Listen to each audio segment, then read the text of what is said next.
itu yang menurut saya itu yang jadi bermasalah. Bermasalahnya di mana? Orang fokusnya kepada kerugian negara, bukan pada penyalahgunaan jabatan. Orang fokusnya kalau negara rugi, maka dia korupsi. Dengan tegas saya nyatakan ini sesat. Nah sekarang pertanyaan saya adalah, apakah Tom Lembong berkonspirasi dengan siapapun itu orang yang diuntungkan itu untuk menguntungkan dia? Terbukti apa enggak? Jadi jangan sampai penggunaan pasal 2 dan pasal 3 dalam menangani suatu kasus justru menimbulkan tindak pidana korupsi lain yang berupa penyuapan. Jadi korupsi yang terjadi di Indonesia agak unik karena ada mental feodal yang masih tertanam dalam pikiran dan jiwa kita, sementara kita hidup dalam kondisi negara hukum.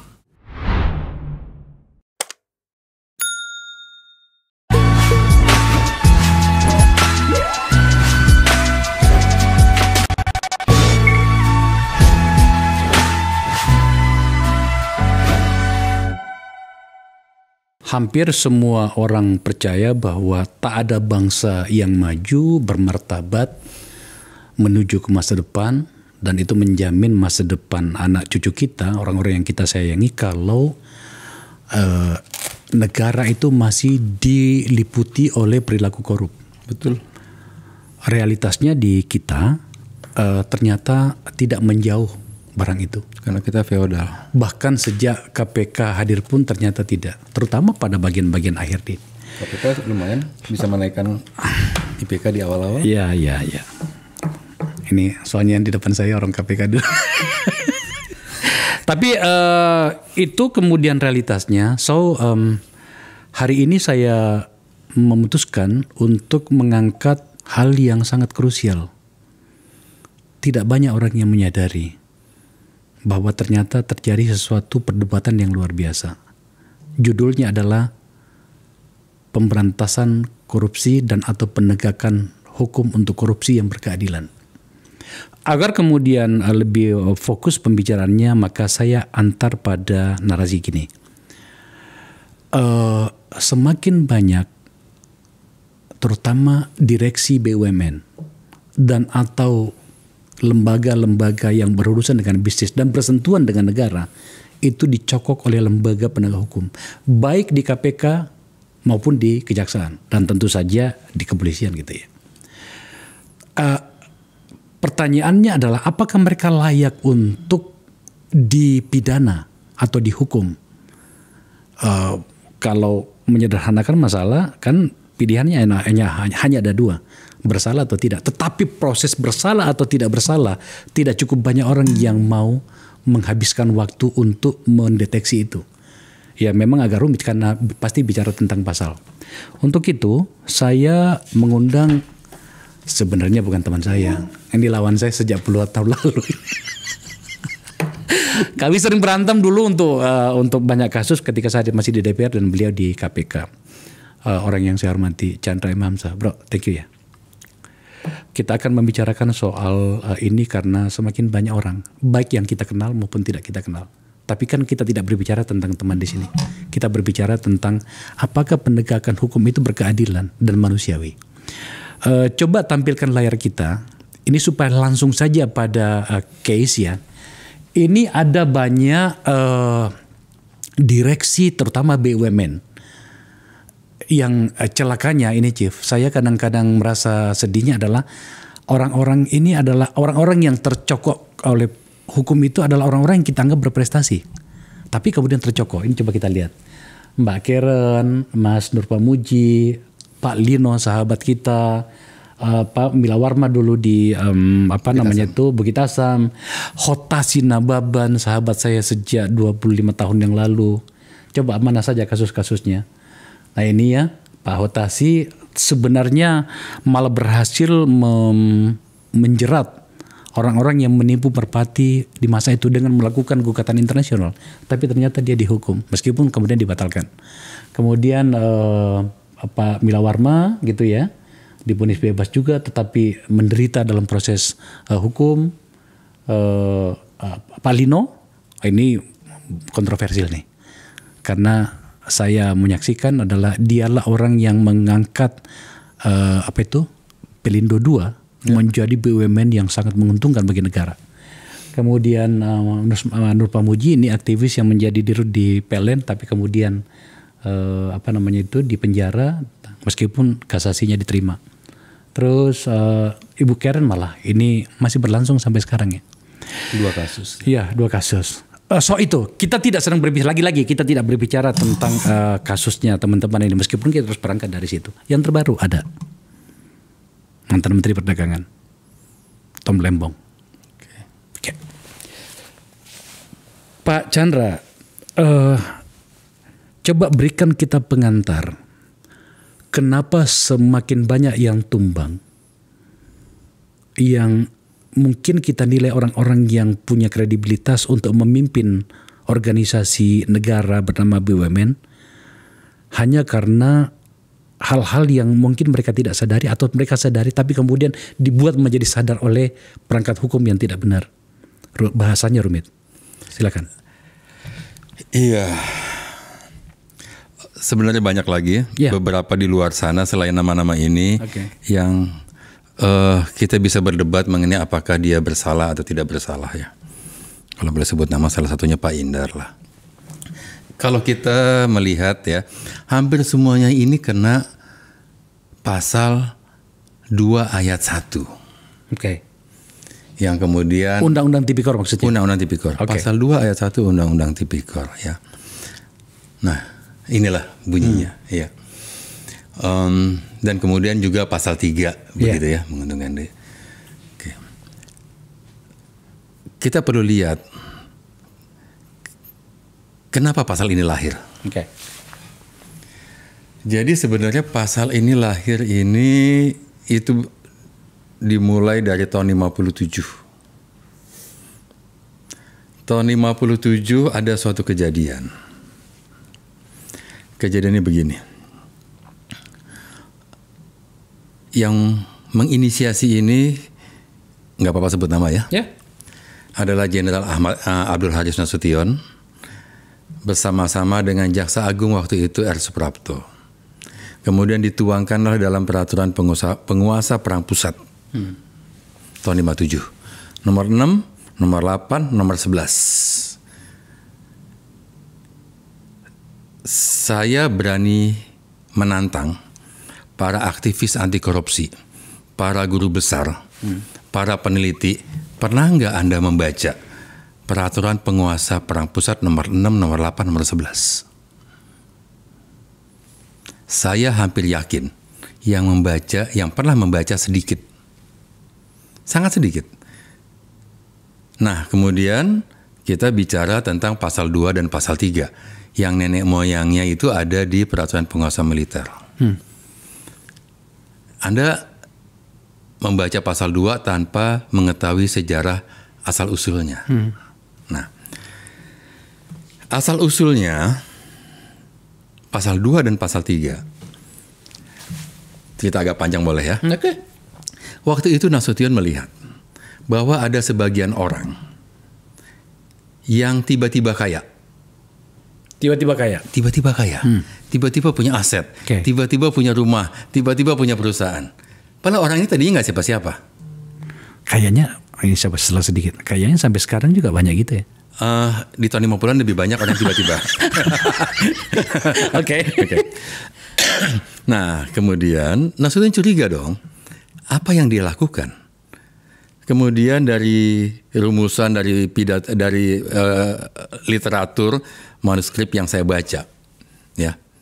Ini saya mendapatkan peraturan nomor 6, nomor 8, nomor 11 itu cukup usaha ya, kita melakukan riset sendiri. Tapi saya tidak buat dalam satu bentuk tulisan. Nasution bilang begini, jelas-jelas dalam itu dinyatakan bahwa ada sebagian orang yang mengambil alih perusahaan Belanda tanpa modal. Jadi waktu itu tiba-tiba kita teringat dong, tahun 50-an ada program nasionalisasi perusahaan asing. Nasionalisasi perusahaan asing. Ya. Seluruh perusahaan yang milik asing dinasionalisasi. Tetapi mereka tuh pinter dong. Bagaimana supaya tidak dinasionalisasikan? Caranya nyatakan ini bukan perusahaan asing. Bagaimana supaya dinyatakan tidak perusahaan asing? Pindahkan saja kepemilikannya ke pribumi. Maka dengan dipindahkan ke pribumi, maka bukan perusahaan asing. Maka tidak kena program nasionalisasi. Begitu. Cuman pribumi mana yang punya duit? Pada saat itu nggak ada. Maka kemudian si orang asing ini kemudian memilih atau menunjuk temannya, sahabat dekatnya atau pegawainya untuk menjual sahamnya keseluruhan kepada si pribumi. Begitu dijual ke pribumi, maka dia bukan perusahaan asing. Maka dia menjadi perusahaan pribumi. Maka tidak terkena nasionalisasi. Si pribumi bayarnya pakai apa? Nggak punya duit dong. Maka dibuatlah perjanjian hutang piutang. Antara si pribumi sebagai pembeli dengan si perusahaan asing dengan si Belanda ini, si perusahaan asing ini sebagai penjual. Hutang piutang. Dibuatlah perjanjian gade saham. Jadi pura-pura aja dia pemilik, nomini. Dikasih gaji sebulan sekian. Itu pasal 2. Sejarahnya itu. Tiba-tiba dia kaya. Digaji sekian, 10%, 5% dari keuntungan, lumayan kan? Orang nggak punya duit tadinya. Langsung kaya raya. Tetapi kita ingat, di tahun 50-an ada yang namanya sistem devisa tidak bebas. Tidak mudah mentransfer uang ke luar negeri. Kalau perusahaan di dalam negeri ini kemudian untung, bagaimana caranya membawa uang itu keluar? Membawa uang itu keluar. Persis. Bagaimana cara membawa uang itu keluar? Harus izin dari Ketua Dewan Moneter. Ketua Dewan Moneternya ini adalah sahabat mereka itu. Dapat pula lah dia bagian dari sebagian keuntungan. Jelas-jelas disebut Pak Bang Akbar. Rekan separtainya. Jadi memang partai politik waktu itu diindikasi memang sudah korup dari sejak tahun 57. Sejarah korupsinya partai politik sejak dari situ ya? Dari situ. Tuh, dengar itu orang partai. Sebenarnya kalau sejarah partai politik korup di partai politik, itu ada novel bagus. Saya pernah membahas dengan Pak Anhar Gonggong di sini. Senja di Jakarta. Saya baca tuh waktu SMA atau SMP lah. Itu bagus banget. Dan itu kejadian tahun 50-an. Nah, rekan separtainya dapat izin transfer uang ke luar negeri. Itulah pasal 3. Jadi pasal 3 asal muasalnya bukan setiap orang. Pasal 3 asal muasalnya adalah pegawai negeri penyelenggara negara. Orang yang memiliki kewenangan. Jadi bukan untuk setiap orang. Artinya Anda ingin mengatakan bahwa bahkan sejak tahun 56-57 undang-undang itu makna naratifnya itu ternyata belum berubah ketika dimasuk dalam undang-undang ini. Betul. Berubah menjadi kata setiap orang. Ya. Nah, pasal 2 ya, itu bukan buat pegawai negeri. Nasution membuat ini, entah apa waktu itu diskusi yang terjadi, saya belum mendapatkan referensi ya tentang kenapa pasal 2 dan pasal 3 ini hadir, tetapi dalam bukunya Nasution memenuhi panggilan tugas jilid keempat. Memenuhi panggilan tugas. Iya, jilid keempat halaman 95.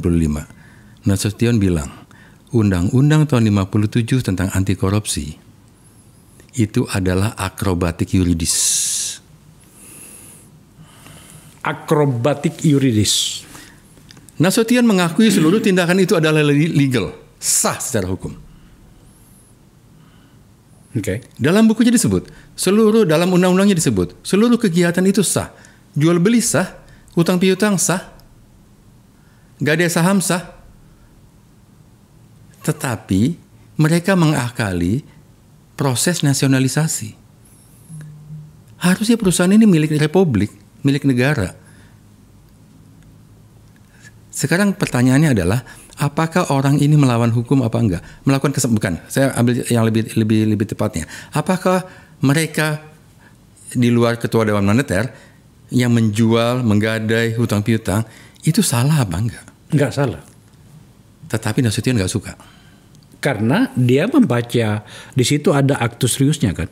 Dia menginginkan agar tindakan ini dinyatakan salah karena menghalangi program nasionalisasi. Dan kita tahu persis, pada saat nasionalisasi, siapa yang banyak mendapat keuntungan? Mohon maaf, militer. Militer, TNI. Oke. Militer. Oke. Kita bisa diskusi panjang mengenai itu. Kita bisa diskusi panjang dengan Nah, makanya sekarang terima kasih penjelasannya. Jadi pemirsa, memang kalau berbicara tentang hukum, setidaknya yang seharusnya kita lakukan adalah memang kita harus juga menariknya pada wilayah sejarah ya. Betul. Agar kemudian lebih utuh. Asbabul nuzul. Asbabul nuzulnya. Dalam bahasa Bugisnya itu asbabul nuzulnya. Oke, gini Chief. Realitasnya tadi sudah saya sampaikan, ada banyak orang yang kemudian akhirnya tumbang. Iya. Dan kita teman-teman kita, karena kita satu pergaulan, itu terjebak pada perdebatan orang ini bersalah apa tidak. Ya. Kita bisa menyimpulkannya, tetapi dari kacamata seorang pengacara dengan kantor hukum yang hebat, mantan komisioner KPK, kita bawa situasinya dalam situasi kita hari ini. Ya. Apakah mereka bersalah? Nah, saya mau balik sedikit boleh kan ya? Oke. Bahwa pasal 2 dan pasal 3 itu adalah untuk mengantisipasi nasionalisasi. Isu nasionalisasi sudah selesai sekarang. Harusnya pasal 2 dan pasal 3 harusnya juga sudah selesai. Ternyata enggak. Karena itu adalah akrobatik yuridis, perbuatan yang semuanya legal-legal tetapi waktu itu dianggap tidak benar karena harusnya perusahaan itu dinyatakan sebagai milik pemerintah. Harusnya itu tidak bisa digunakan lagi untuk situasi yang sekarang. Oke. Nah, pada saat digunakan untuk kondisi yang sekarang, maka akrobatik yuridis yang terjadi pada waktu itu untuk mengantisipasi kecurangan dalam proses nasionalisasi digunakan, akrobatik yuridis digunakan lagi sekarang. Dalam kondisi yang sebenarnya normal-normal saja. Chief, kita tangkap itu. Sekarang kita dempetkan problemnya dengan pembahasan kita. Pada kasus, katakanlah coba tampilkan, katakanlah misalnya Hotasi. Hotasi Nababan. Jadi Pak Hotasi itu dulu ketika memimpin, ini kita supaya orang lebih paham, kita membahas apa sih ya? Karena ini kan tidak semua orang membahas tentang pasal-pasal dan filosofi di dalam pasal itu. Hotasi Nababan memimpin memimpin Merpati dan membuat kerjasama dengan salah satu vendor dari luar penyewaan pesawat. Ternyata sudah dibayar uang muka, tapi kalau nggak salah seperti itu ya. Ditipu. Ya kemudian ternyata itu kesepakatan itu dilakukan oleh mitranya dari luar. Ya. Menjadi temuan atau kerugian negara. Tetapi Pak Hotasi melakukan berbagai langkah dan dia menangkan itu. Dia bahkan pada catatan ini supaya saya tidak salah, karena saya terlibat saya memberikan dukungan sepenuhnya kepada beliau pada saat itu, meskipun secara psikologis dan di dunia media itu. Kala itu Merpati berniat menyewa 2 unit pesawat Boeing 737-400 dan Boeing 737-500 untuk memperkuat armada. Sewa menyewa ini melalui sebuah perusahaan leasing di Amerika dengan syarat refundable security deposit sebesar $1 juta. Namun di tengah perjalanan sewa menyewa ini gagal. Itulah kemudian yang menjadi masalah. Ya. Dia gugat ke Amerika dan dia menang. Tetapi di sini dia dinyatakan bersalah. Yang saya maksud itu begini, coba jelaskan ke kami Chief. Ini kan kebijakan. Kita semakin mendekat nih pada inti utama pembahasan kita. Bisakah kebijakan dalam manajemen modern seperti ini, pada kasus perusahaan seperti itu dipidana? Katakanlah pada kasus-kasus yang kita sebutkan, Hotasi lah. Oke. Jadi hukum hanya mengatur tentang perbuatan. Jadi kebijakan itu sebenarnya juga suatu perbuatan. Ya, hukum tidak mengatur menyentuh alam pikiran kita. Jadi hukum hanya mengatur perbuatan. Nah, kemudian Hotasi melakukan perbuatan. Serangkaian perbuatan. Apakah hukum bisa menyentuhnya? Bisa. Apakah hukum bisa melakukan penilaian terhadap perbuatan yang hotasi? Bisa. Tetapi apakah perbuatan itu pidana atau tidak? Di sini menariknya. Jadi saya ingin mengajak ya para pihak ya, kita coba diskusi secara lebih dingin, lebih tenang, lebih terbuka. Kasus hotasi ini pernah dibawa ke KPK. Pada waktu itu. Dan KPK kemudian melakukan penilaian, mengumpulkan keterangan, full bucket. Apa yang dilakukan hotasi dari A sampai Z. Dan kemudian KPK menyatakan bahwa perbuatan hotasi ini bukan tindak pidana. Ada suratnya. Ada suratnya. Saya tahu persis. Kenapa ternyata dia tetap harus menerima risiko? Kemudian terhadap perbuatan yang sama dibawa ke kejaksaan. Kemudian diproses di sana. Perbuatannya sama.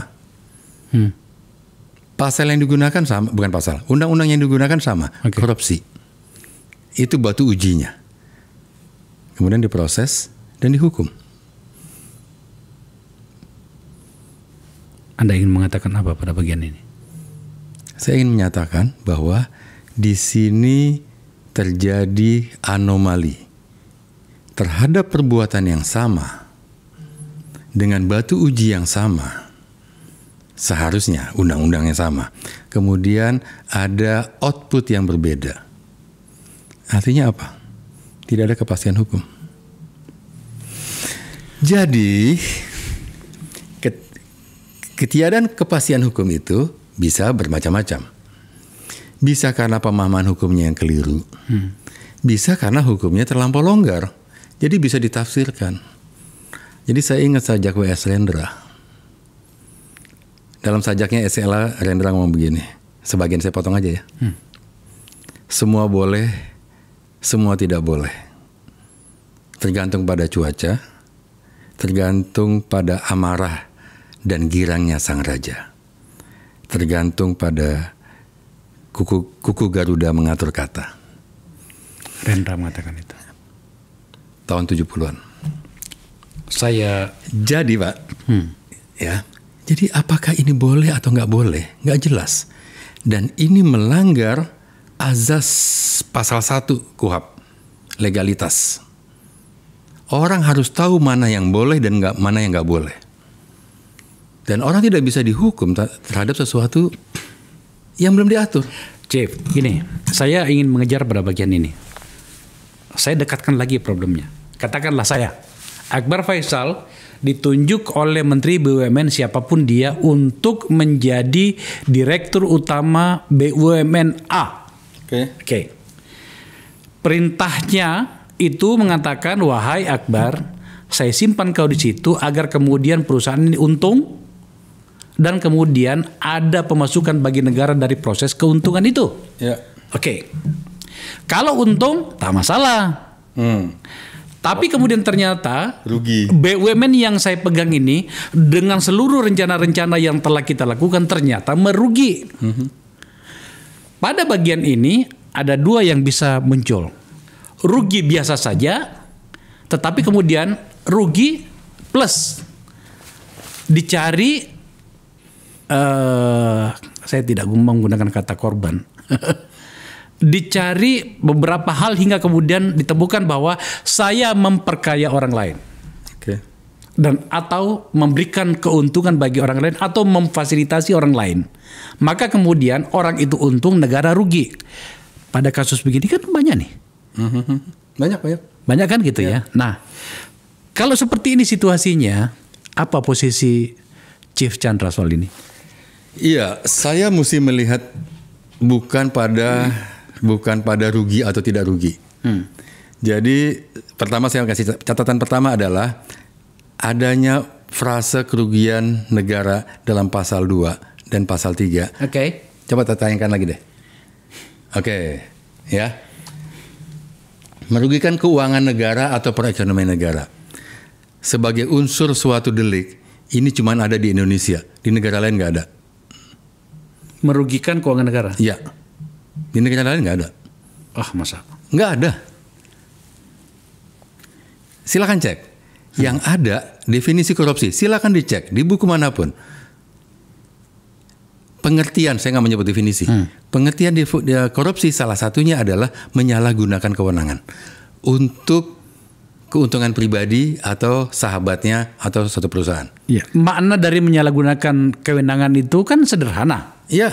Saya direktur utama seharusnya meminta aturan perusahaan mengatakan ini jalannya, tetapi kemudian saya berikan dia jalan melakukan B hingga kemudian negara rugi. Ya. Nah, dalam kasus Bang Akbar harus ada terbukti. Umpamanya sebagai direktur ya.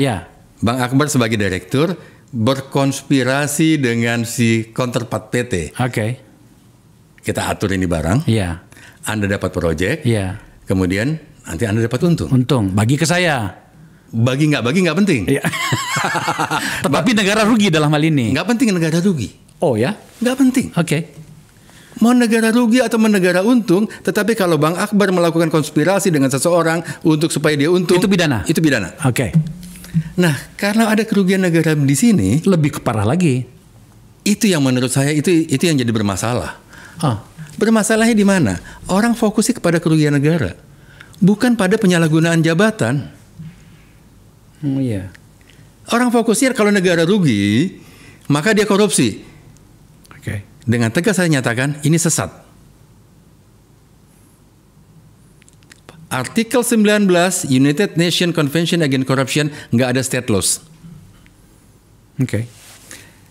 Dan review group UNCIC menyatakan Indonesia harus disarankan, direkomendasikan mencoret kerugian negara. Bagaimana kemudian peraturan perundang-undangan itu bisa melindungi negara dari perilaku yang tidak benar kalau itu dihapuskan? Kalau itu dihapuskan, cara melindungi negaranya gampang. Itu dihapuskan. Setiap orang yang menyalahgunakan kewenangan, jabatan, kriminal, pidana, korupsi, gampang kan? Mau ada kerugian negara untung, nggak untung. Kalau dia menyalahgunakan kewenangan tapi negara untung gimana? Tidak harus negara rugi atau untung. Harus negara rugi. Pokoknya dia berkhianat pada negara pada sumpah dan kewenangan yang diberikan kepadanya. Betul. Oke, negara untung, cuman sahabatnya juga untung.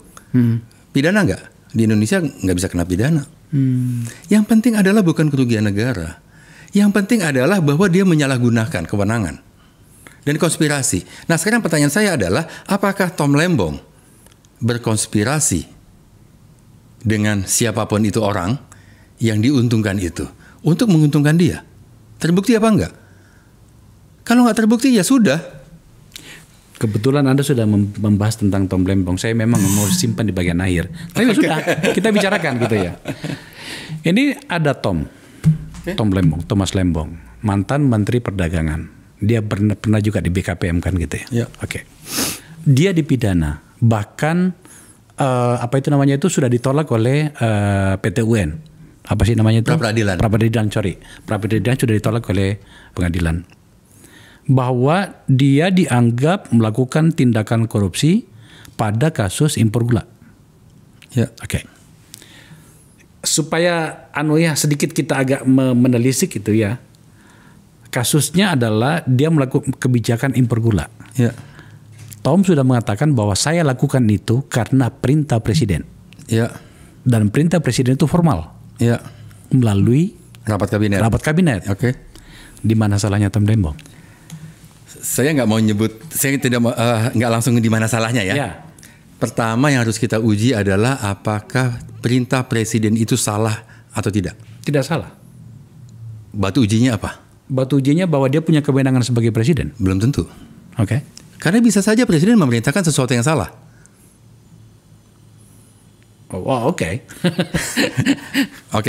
Ini kasus sudah lama ya. Saya mau cerita sedikit. Zaman Pak Harto. Presiden memerintahkan tukar guling tanah Bulog dengan guru. Menteri Keuangannya Mari Muhammad. Menteri Keuangan Mari Muhammad, nggak apa-apa ya sebut namanya. Kabuloknya Bedu Amang. Waktu itu ada perintah tertulis dari Pak Harto agar melakukan tukar guling tanah guru di Kelapa Gading. Detil seperti itu. Detil. Perintah presiden itu berdasarkan usulan dari Kabulok. Kabulok mengirimkan surat kepada Pak Mari, CC Pak Mari kepada presiden. Usulan untuk tukar guling. Oke. Kemudian dari Pak Harto keluar suratnya. Menyetujui tukar guling. Dikirim kepada Pak Mari Muhammad. Pak Mari waktu itu menolak perintah Pak Harto. Jadi bisa saja perintah presiden ditolak. Anda membuat argumen yang membuat saya jadi kesulitan. Bagaimana bisa menolak perintah presiden, bro? Karena perintah presiden itu tidak sesuai dengan hukum, maka harus ditolak. Tapi pertanyaannya adalah bagaimana cara menolaknya? Nah, itu sebelum sampai ke situ. Kalau kasus perintah tukar guling, mungkin saja dengan mudah kita menemukan unsur ketidakbenarannya. Okay. Apa urusannya presiden memerintahkan tukar guling sampai sedetail itu? Tapi ternyata pertanyaannya yang sama, apa urusannya presiden memerintahkan impor gula? Ya tunggu dulu. Sambil minum. Saya mau sampai ke situ. Oh ternyata pada kasus tukar guling itu ternyata ada surat dari Kabulok kepada presiden yang CC kepada Menteri Keuangan. Artinya memang ada pikiran dari Bulog untuk itu. Okay. Di bawah dalam kasusnya Pak Tom Lembong ada situasi di mana kalau tidak dilakukan impor gula, konon kabarnya seperti itu, maka kita akan kesulitan, masyarakat akan kesulitan gula. Ya. Maka kemudian dilakukanlah impor. Ya. Perintah itu kalau tidak salah nih, kata Tom Lembong itu melalui rapat kabinet. Ya. Dan ada pula catatan yang lain bahwa itu sudah dilakukan pada banyak kementerian sebelumnya atau banyak menteri sebelumnya. Oke. Jadi begini, pertama adalah kita pakai asumsi bahwa import gula itu tidak melanggar aturan. Boleh-boleh saja. Boleh import dalam kondisi begini. Oke. Itu mesti clear tuh. Soalnya kalau tidak jelas, tidak clear, maka yang memberi perintah itu salah. Ini menjadi rumit, bro. Bikin mudah saja. Presiden harus memastikan bahwa ketersediaan gula nasional itu ada. Dan ada anak buahnya bernama Menteri Perdagangan, silakan impor. Ya. Menurut saya salahnya di mana di situ? Enggak, kalau seandainya pada saat itu kondisinya tidak membolehkan impor gula, maka yang memberi perintah itu salah. Tetapi kalau seandainya pada saat itu memang dibolehkan impor gula, maka yang memberi perintah itu tidak salah. Pada kasus ini tampaknya seperti itu. Yang kedua ya? Iya. Yang kedua, oke. Kita anggap yang kedua. Iya. Oke. Nah kemudian Tom Lembong tidak bisa mendasarkan pada bahwa menteri-menteri sebelumnya juga melakukan hal yang sama. Itu nggak boleh. Nggak boleh gitu ya? Nggak boleh. Oke. Karena setiap kondisi berbeda. Menteri yang itu import, ya sudah import. Betul. Karena pidana itu ngelihat dalam spesifik perbuatan. Nah sekarang begitu Tom Lembong melihat ini boleh dan kemudian dia import. Perintahnya sudah benar, tidak melawan hukum.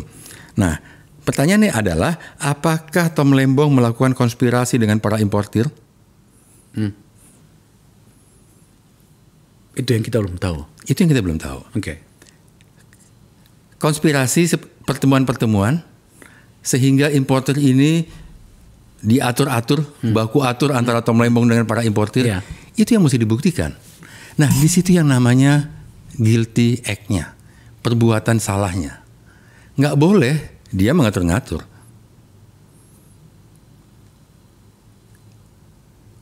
Perbuatan yang salah itu yang kemudian saya pernah baca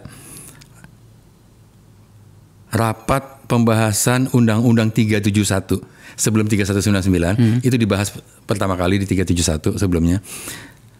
Prof. Umar Sino Aji bilang Aktus Reus pasal 2 ayat 1 adalah bukan melawan hukumnya, bukan merugikan negaranya. Yang beliau sampaikan begini, perbuatan yang dapat dihukum adalah memperkaya diri sendiri atau orang lain. Itu perbuatan yang dapat dihukum, yaitu perbuatan apabila hal itu dilakukan secara melawan hukum. Secara melawan hukum, bukan perbuatan melawan hukum itu sendiri. Wow. Sangat teknis. Sangat teknis. Jadi yang pertama kali harus dilihat adalah, saya bikin gampang, pencurian. Oke. Pencurian, barang siapa yang mengambil barang milik orang lain, baik seluruh maupun sebagian milik orang lain. Jadi yang perlu dibuktikan adalah, kita buktikan ada orang mengambil Perbuatan mengambil ini mesti terbukti dulu. Apakah itu pidana atau tidak? Betul. Sebelum kita menentukan pidana atau tidak, maka perbuatan mengambil ini harus dibukti. Karena itu dalam membaca pasal 2 ayat 1, perbuatan memperkaya. Memperkaya itu kalimat aktif loh. Bukan kalimat pasif. Itu pasti ada kesengajaan di sana. Memperkaya. Jadi punya niat. Witten dan willen untuk memperkaya, punya niat. Nah, disitulah mens rea-nya. Kalau dia mengambil, saya lanjutkan. Oke. Nah, kemudian pencurian, mengambil barang milik orang lain, baik seluruh maupun sebagian milik orang lain diambil. Tetapi apakah ini pidana? Belum tentu. Oke. Harus, di pasal pencurian, secara melawan hukum. Jadi kalau saya mengambil barang ini untuk orang awam, untuk yang masyarakat awam ya, hukum. Kalau saya mengambil ini bolpennya Bang Akbar, mohon maaf, saya ambil, tetapi atas persetujuan, nggak melawan hukum. Bukan melawan hukum, bukan pencurian. Iya. Nah, begitu juga. Jadi kalau saya memperkaya di orang lain atau suatu badan, tetapi tidak melawan hukum, atas banyak faktor yang bisa membenarkan itu, maka itu bukan pidana. Tetapi kalau saya mengambil bolpen Bang Akbar, tetapi Bang Akbar nggak tahu, itu pidana. Itu pidana. Tapi karena disuruh Bang Akbar, tolong dong ambilin bolpen saya. Pada kasus-kasus di BUMN katakanlah. Betul. Itu bagaimana penjelasannya? Nah, karena itu penerapan pasal 2, itu harus hati-hati. Harus dibuktikan bahwa si orang ini, si BUMN, direktur BUMN atau siapapun orang BUMN melakukan konspirasi untuk memperkaya dia. Kemudian penerapannya secara melawan hukum. Melawan hukumnya di mana? Kau tender ya, oke, kau ikut aja. Nanti kamu yang saya menangkan. Syaratnya saya atur-atur. Itu perbuatan melawan hukum. Itu melawan hukum, merubah aturan demi supaya niat jahatnya terpenuhi. Merubah aturan, mengarahkan kepada spek. Kemudian kau atur 10 peserta tender, kau paling tinggi. Itu melawan hukum. Melawan hukumnya di situ. Bukan di memperkayanya. Memperkayanya itu adalah perbuatan. Aktus reusnya bukan di melawan hukum.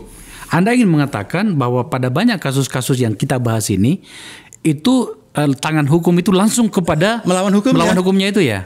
Apa namanya itu di kerugian negara itu ya? Kerugian negara. Setiap kerugian negara, maka hipotesa pertamanya adalah korupsi. Hipotesa dibangun dari dasar start yang salah.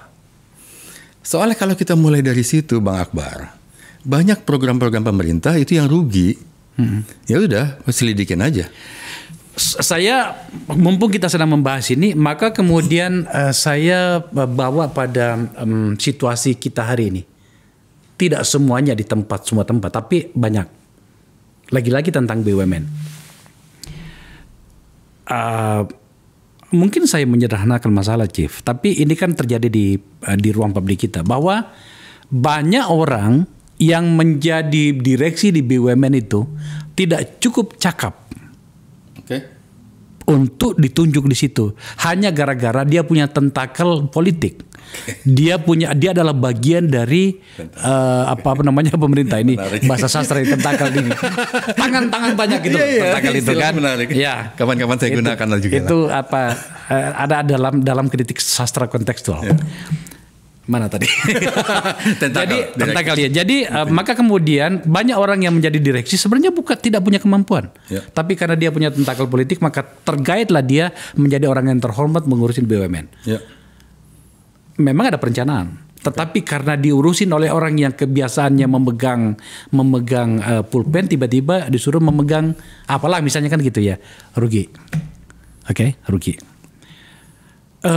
Dan dianggap kerugian negara. Kalau dia punya tentakel politik, selamat dia. Serugi-rugi apapun dia selamat dia. Biasa itu proses bisnis. Tapi kalau dia bukan bagian dari kekuasaan, lagi-lagi ini forum saya, ini forum politik. Ya saya harus mendekatkan dengan situasi itu, Chief. Banyak orang yang kemudian tumbang gara-gara pendekatan atau tangan-tangan politik itu tadi. Bagaimana cara kita, apa saran Anda agar kemudian tak banyak air mata atau tidak perlu ada air mata dari proses yang harusnya menjadi murni tetapi menjadi kotor seperti ini? Jangan kasih ruang penafsiran yang terlampau luas terhadap suatu peraturan perundang-undangan. Seperti apa? Pasal 2, pasal 3. Itu pasal karet.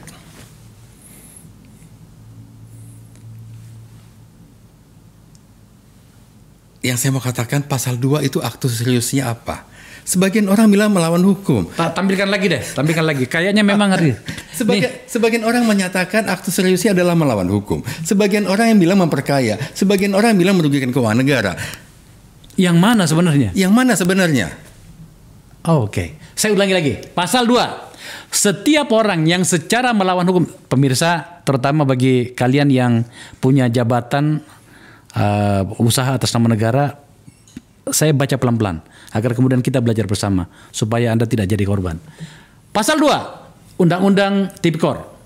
Setiap orang yang secara melawan hukum melakukan perbuatan memperkaya diri sendiri atau orang lain atau suatu korporasi yang merugikan keuangan negara atau perekonomian negara, dipidana penjara dengan penjara seumur hidup atau pidana penjara paling singkat 4 tahun atau paling lama 20 tahun dan denda paling sedikit 200 juta rupiah dan paling banyak 1 miliar. Kembali pada pembahasannya. Pada bagian ini sebenarnya pada kasus yang teman-teman tadi itu dia kenanya pada bagian mana, pada narasi mana? Merugikan negara. Kemudian dibuatlah merugikan negara, ada audit PPK, perusahaan ini merugikan negara dalam proyek X, korupsi, harus diprotes. Kemudian muncullah para pendemo-pendemo, orang-orang demi populisme, penegakan hukum dengan populisme. Ya. Ini merugikan negara. Kemudian dia sudah hancur kredibilitasnya. Dalam pasal pencurian misalnya sebagai analogi, nggak ada tuh merugikan korban, nggak ada. Tapi apakah korban bisa menuntut balik uangnya? Bisa. Apakah negara bisa menuntut balik uang yang akibat perbuatan dia? Bisa. Tetapi jangan dijadikan unsur pasal. Korban pencurian bisa menuntut kok. Pakai KUHP pasal 92 kalau saya nggak salah, penggabungan, tuntutan perdata. Pasal 18 Undang-Undang Tipikor bisa merecovery kerugian negara terhadap orang yang melakukan korupsi. Tindak pidana pasal-pasal ini, maka dia bisa dijatuhkan hukuman tambahan sebesar uang atau kekayaan yang dia korupsi. Bisa dihukum. Jadi tanpa ini pun si koruptor itu bisa dirampas asetnya. Jadi nggak usah khawatir.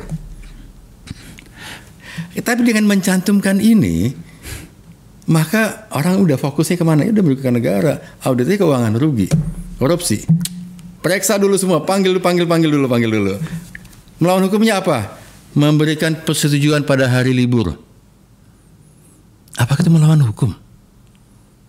Kabinet kita dilantik hari Minggu. Ini penegak hukum nih, aduh ampun. Rapat persetujuan pada hari libur. Apakah itu melawan hukum? Kabinet kita dilantik hari Minggu, Pak. Kalau menggunakan itu berarti seluruh kebijakan kabinet itu dianggap melanggar hukum. Emang hari Minggu negara bubar? Saya nggak mau lebih lanjut, saya bisa lebih lanjut lagi nih. Hari Minggu itu dia tetap presiden. Hari Minggu itu dia tetap pejabat. Kecuali cuti, gitu loh. Kalau kebijakan diambil pada saat cuti, itu masalah. Tapi kalau kebijakan diambil hari Minggu, apakah melawan? Enggak lah. Yang bagian terakhir tadi yang Anda katakan itu realitasnya sering dipakai oleh aparat penegak hukum. Ya. Saya mau bertanya soal itu. Lantas kenapa pula lembaga-lembaga penegak hukum itu masih menggunakan ini? Termasuk lembaga Anda dulu. Oke. Kita menggunakan pasal 2 dengan sangat hati-hati. Oke. Di KPK maksudnya? Di KPK. Minimal pada periode saya. Atau minimal kasus yang saya tangani. Dan kita pernah berantem, Bang Akbar. Berantem gua. Oke. Kita pernah berantem dalam satu kasus ya. Karena apa? Saya bilang aktualisasinya apa, mensreanya apa. Saya ingat dulu Prof. Gayus. Bahkan saya berani klaim ya, DPR dulu nggak ngerti apa yang namanya mensrea. Karena kasus itulah DPR ngerti apa yang namanya mensrea. Tiba-tiba populer. Gitu lah. Nah, jadi penggunaan ini perlu hati-hati. Tetapi ini juga bisa digunakan untuk tidak hati-hati atau dibikin tidak hati-hati. Karena di sini ada apa? Karena di sini ada kewenangan. Oke. Kewenangan untuk bisa sesuatu yang baik, bisa sesuatu yang tidak baik. Untuk sesuatu yang tidak baik, moral hazard di sana. Ini bisa digunakan untuk apa aja kok. Pengalaman Anda mengatakan apa?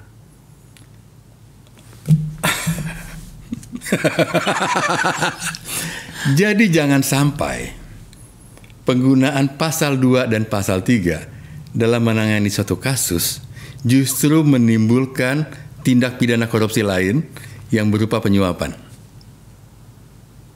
Saya nggak bisa bantah itu. Itu yang terjadi. Kata Bang Akbar. Kata banyak orang. Saya hanya membuat jalannya aja. Bang Akbar yang menyebutkan jangan sampai. Ya. Dalam bahasa Bugisnya itu disebut kriminalisasi. Ya.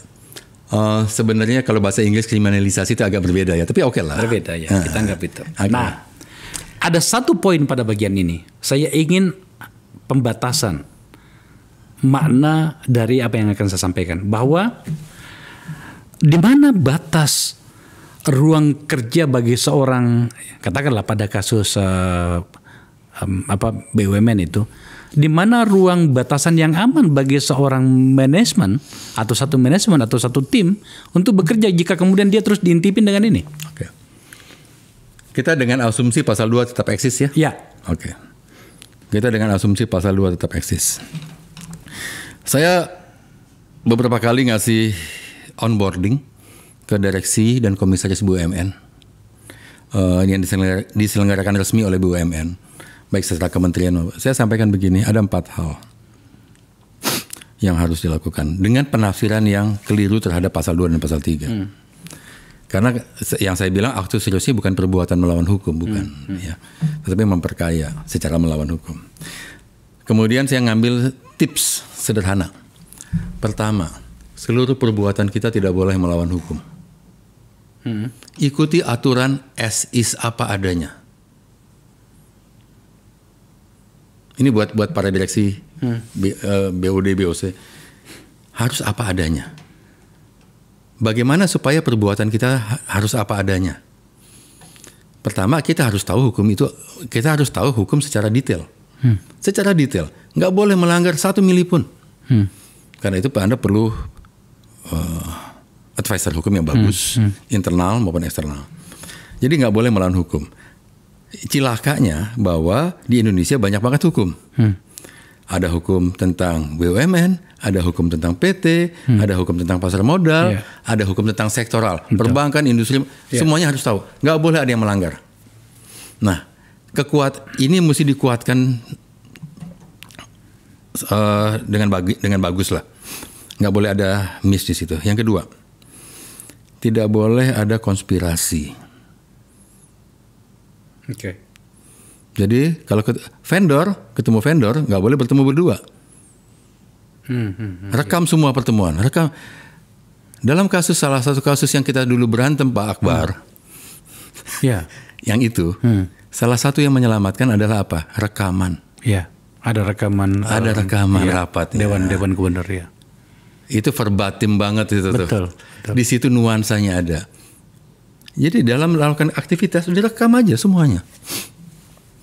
Rapat direksi, rapat BOD, BOC, rekam aja. Betul. Simpan rekaman itu baik-baik. Untuk membuktikan bahwa ini nggak ada niat jahat, nggak ada konspirasi.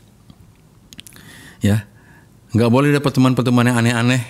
Begitu. Pertemuan perlu akuntabel, report. Nah, yang ketiga, tidak boleh ada benturan kepentingan.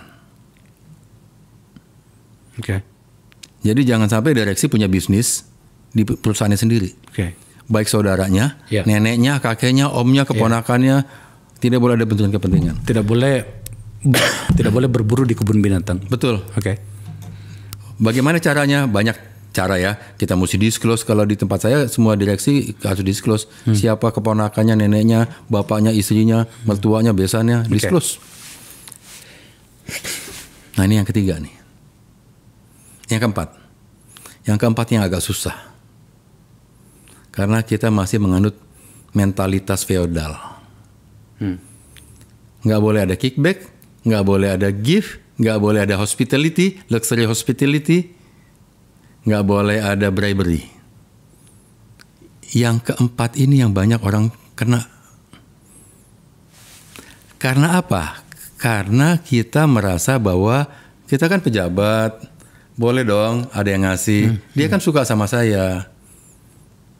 Saya punya hak dong pakai ini. Saya punya hak dong pakai mobil perusahaan. Saya punya hak dong pakai rumah dinas. Pertanyaan saya, sesuai hukum apa enggak? Saya kan komut, Pak. Masa saya nggak boleh pakai rumah dinasnya BUMN tempat saya? Yeah. Komut loh. Yeah. Nggak boleh. Karena saya nggak punya fasilitas rumah dinas. Tapi boleh dong, saya dapat vendor tempat saya sewa villa. Pak Chandra, halo. Bolehlah pakai yacht saya semalam 2 malam. Oke. Ini yang banyak orang kena. Merasa bahwa itu dia punya hak. Karena itu pemberantasan korupsi yang salah satu cara pemberantasan korupsi sebagai kita pejabat negara dan penyelenggara negara, pegawai negeri penyelenggara negara, yang harus kita identifikasi adalah hak kita apa. Silakan list pertama kali kepada BOD, BOC, penyelenggara negara yang lain. Kita tulis list down hak kita apa. Di luar itu entah haram, entah makruh. Kalau begitu Pak Chandra, 4 aja teorinya apanya? Iya, kalau begitu ceritanya saya tidak terlalu yakin ada yang bisa lolos dari tangan-tangan hukum. Melihat pada kasus kita ya. Udahlah, kita jangan pura-pura lah.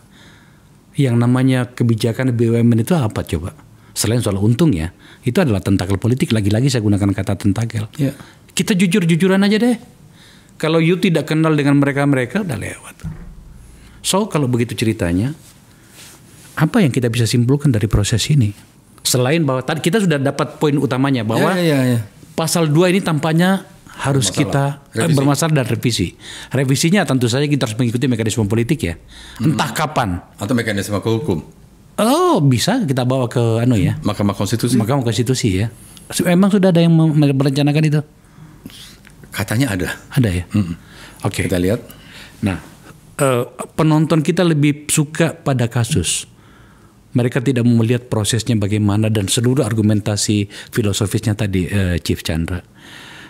Kalau begitu ceritanya bagaimana kita harus menghentikan ini sementara realitasnya tidak seperti yang Anda jelaskan. Berat loh. 4 poin tadi itu, terutama yang terakhir. Jadi begini, pemberantasan korupsi itu mulai dari atas ya, klasik, klise. Tetapi yang kita lupa adalah bahwa kenapa korupsi itu ada di Indonesia? Karena saya nggak mau bilang korupsi itu karena kebutuhan, oke mungkin. Korupsi itu karena kerakusan mungkin. Tapi ada orang yang terkena korup bukan karena kerakusan dan juga bukan karena kebutuhan. Jadi korupsi yang terjadi di Indonesia agak unik karena ada mental feodal yang masih tertanam dalam pikiran dan jiwa kita. Sementara kita hidup dalam kondisi negara hukum.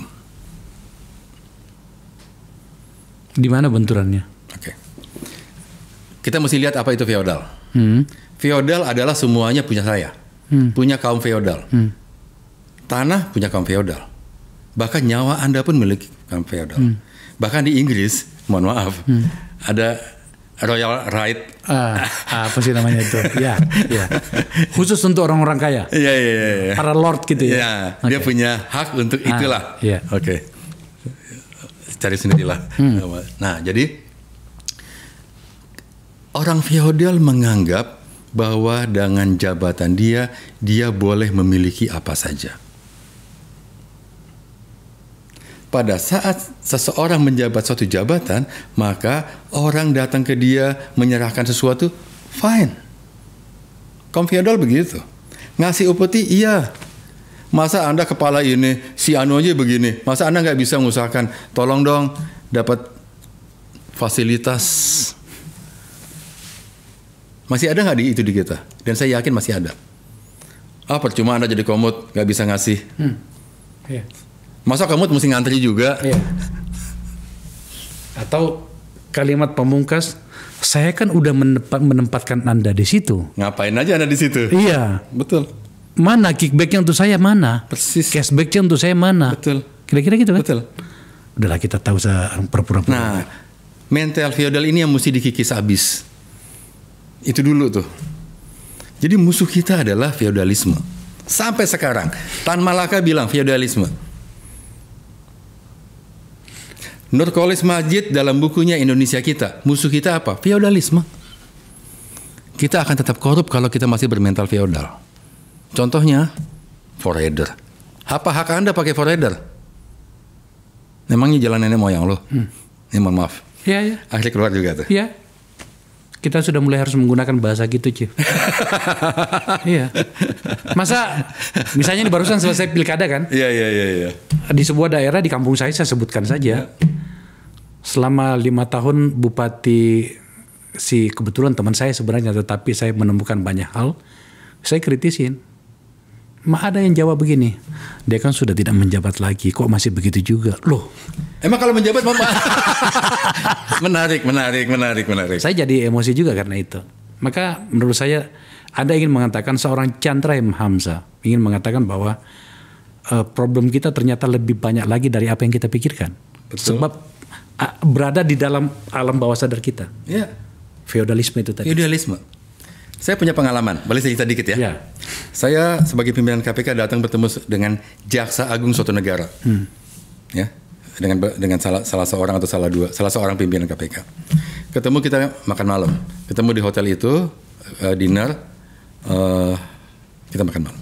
Kita datang duluan. Sebagai tamu datang duluan dong. Kita datang duluan, kita tunggu di hotel itu. Kemudian Jaksa Agung itu datang. Apa yang dia datang dengan apa? Jalan kaki. Cuk, cuman berdua. Pimpinan KPK yang lain bilang ke saya, silakan dikonfirmasi lah nanti. Pak Chandra, itu Jaksa Agung. Iya Pak, Jaksa Agung negara ini. Iya Pak, kok begitu aja? Apanya yang begitu Pak? Berdua datang, salaman. Kita makan malam, cerita bina hubungan. Sederhana sekali. Saya punya pengalaman jalan sama. Kaki. Saya punya pengalaman sama. Kami lagi berkunjung ke Kongres Amerika. Diterima oleh Ted Kennedy. Keluarga besar Kennedy. Waktu itu dia senator. Orangnya sederhana tapi sudah menjadi senator 32 tahun. Saya dengar dia sudah barusan meninggal. Duduklah kita begini. Dia datang juga, ngobrol kita. Yang awalnya kita gunakan jam yang mahal. Setelah kita lihat dia itu, tahu nggak? Jam jam digital, dan itu kacanya pecah. Pas begini kan, kita lihat begini, semua tangan kita dimasukin. Oke. Buat saya sih buat apa sih? Saya pakai jam buat sport. Sama. Selesai. Jalan. Pertanyaan terakhir menyangkut soal ini. Ternyata kita sudah banyak membicarakan hal yang tampaknya kita hindari untuk bicarakan.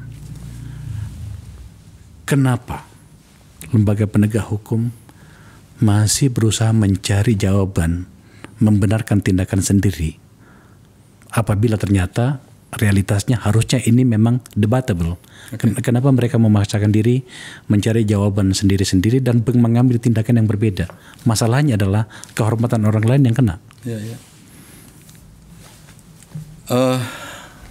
Saya balik ke yang lebih filosofis, bahwa orang itu senang dengan kewenangan. Saya setuju. Padahal mereka lupa bahwa negara ini dibentuk, kewenangan itu diberikan kepada Anda bukan untuk menzalimi orang. Kewenangan ini diberikan kepada Anda untuk apa? Melindungi segenap bangsa dan seluruh tumpah darah Indonesia. Dan memastikan keadilan itu nyata adanya. Memajukan kesejahteraan. Dalam melindungi, keadilan ada di dalamnya. Memajukan kesejahteraan umum, mencerdaskan kehidupan bangsa. Ikut serta dalam perdamaian dunia. Kewenangan itu diberikan kepada Anda, para pejabat, untuk itu. Bukan untuk kewenangan itu sendiri. Pada saat kita berpikir bahwa kewenangan itu saya terima untuk kewenangan sendiri, maka Anda feodal. Dan Anda menikmati kefeodalan Anda. Dan itu emang enak sih. Kekuasaan. Anda bayangkan Pak, kita masuk ke bandara segala macam, semua beres jalur cepat, nikmat. Kekuasaan itu memang candu, bro. Buat sebagian orang candu dan memabukkan. Tapi lupa, ya udahlah. Kekuasaan itu, kewenangan itu untuk apa? Ya untuk 4 itu pembukaan Undang-Undang 45 lah. Untuk melindungi. Pada saat kita bicara kewenangan itu adalah untuk kewenangan, untuk kekuasaan, berarti Anda salah, sesat pikir. Kita kalah cerdas dibandingkan orang yang merumuskan pembukaan Undang-Undang 45.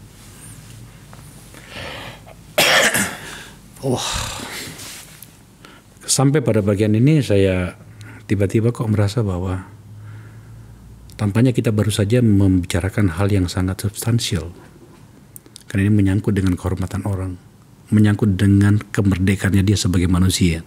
Betul. Menyangkut dengan apakah negara itu menghadirkan keadilan baginya. Betul. Oke. Declaration Independence Amerika. Setiap orang diciptakan equal. Kalau kaum feodal enggak, semuanya milik saya. Pada situasi itu, Chief, paling terakhir, kita sudah membicarakan banyak hal.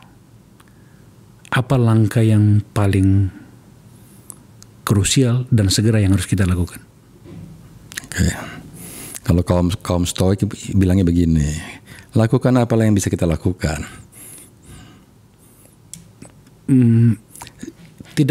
Masalahnya tidak sesimpel itu, sebab ini menyangkut soal kewenangan, dan kewenangan itu harus lahir dari otoritas yang resmi bernama negara. Betul. Dia bisa DPR, dia bisa apa. Betul. Ya, kalau untuk yang kasus yang spesifik ya kita rubah Undang-Undang Tipikor. Minimal itu yang bisa kita lakukan sekarang. Supaya tidak ada korban-korban lagi yang karena pasal karet. Banyak rekomendasi UNCSC. Pasal 12B besar harus dihapus. 12C harus dihapus. Dan saya selama di KPK saya nggak pernah gunakan 2 pasal ini. Karena saya tahu ini pasal bermasalah. Banyak list rekomendasi dari UNCSC. Jadi yang kita bisa lakukan sekarang untuk spesifik isu, revisi Undang-Undang Tipikor. Revisi Undang-Undang Tipikor. Di dalam revisi KUHP itu tidak cukup tergambarkan soal itu ya, atau bahkan tetap? KUHP yang baru itu cuma copy paste kok, copycat. Mohon maaf. Berarti itu salah saya juga ya? Saya pernah bilang ke Denny Indrayana, mohon maaf waktu itu. Kan pertama kali diusulkan ke sana. Saya bilang ke Denny Indrayana, ini KUHP atau kompilasi? Mohon maaf Mas Denny, saya baik dengan Mas Denny. Ya tapi kan penting luncurkan dulu nih barang. Ya oke lah kalau Anda punya pendapat seperti itu. Tapi itu saya kan kebetulan di masa saya sudah terlibat soal itu. Saya nggak, kan sudah selesai kan? Sudah selesai. Iya. Itu kalau saya tidak salah, itu di masa saya masih ikut terlibat itu. Betul. 60% pasal berubah itu. Saya nggak tahu kalau pasal itu ya. Tampaknya enggak. Tetap ya. Ya kita robah dulu nanti Tipikor. Nanti pada saat di KUHP ini masuk, ya dirobah lagi. Oke. Proses politiknya tampaknya sudah lewat. Anda dan teman-teman. Ya, saya dengan Pak Amin Sunaryadi, dengan Pak Eri Liana sedang melakukan inisiasi itu. Mencoba untuk membuat perubahan lah. Baik dengan KMK maupun mungkin ada draft Undang-Undang Tipikor dari masyarakat sipil. Kapan mulainya? Kalau MK sedang ongoing ya, sudah masuk gugatannya. Kalau draft itu baru diinisiasi kemarin, mungkin belum jalan juga. Saya secara resmi, secara pribadi menyatakan melibatkan diri dalam gerakan ini. Terima kasih. Karena ini menyangkut dengan kehormatan orang. Betul. Kita benci korupsinya. Betul, sangat. Kita benci seluruh perilakunya. Tetapi kita luka jika kemudian pisau analisisnya keliru yang membuat orang terampas kemerdekaannya dan kehormatannya. Dan kita juga benci terhadap aparat penegak hukum yang seakan-akan menegakkan korupsi tapi melakukan korupsi itu juga. yang lebih menyakitkan. Hari-hari ini kan itu yang selalu mencuat ya. Bahkan ketika sudah reformasi sudah 23 tahun, 24 tahun, ternyata orang mengatakan entah ada yang berubah. Ya. Chief, thank you ya. Sama-sama. Anda datang ke meja saya untuk menjelaskan banyak hal. Sekali lagi terima kasih. Pemirsa, kalau bicara tentang seperti ini, saya paham jika banyak yang agak mengernyitkan dahi. Sebab tidak mudah. Kita harus berbicara tentang pasalnya dan kemudian melakukan analisis naratif tentang itu. Analisis wacana tentang itu. Pendekatannya seperti itu. Tidak semua orang bisa memahami itu. Tetapi tadi saya sudah berusaha untuk mendekatkan problemnya dengan bahasa yang sederhana agar kemudian semuanya kita bisa belajar dari sini. Bahwa pertama, ternyata ada bom waktu, ada bom masalah pada pasal yang kita anggap bisa menyelesaikan kasus korupsi. Yang kedua, kita ternyata dipaksa untuk mempertanyakan peran dan tanggung jawab berikut dengan seluruh pemaknaan dari lembaga penegak hukum menyangkut dengan pasal itu. Ada jalan keluarnya. Kita perbaiki. Menurut saya itu layak untuk kita pikirkan. Dan ternyata teman-teman dari komunitas para aktivis civil society, Bang Chandra M. Hamzah, sahabat saya ini, bertahun-tahun yang lalu berkelahi dengan saya untuk sebuah kasus besar, dan Pak Amin Sunaryadi, Bang Eri, Kang Eri Sunaryadi, dan teman-teman yang lain sudah melakukannya. Kita lihat apakah bangsa ini mau bergerak ke depan dan kemudian tidak merasa alergi untuk membahas apa saja yang barusan diajukan oleh Pak Chandra ke Mahkamah Konstitusi. Terima kasih telah menyaksikan percakapan ini.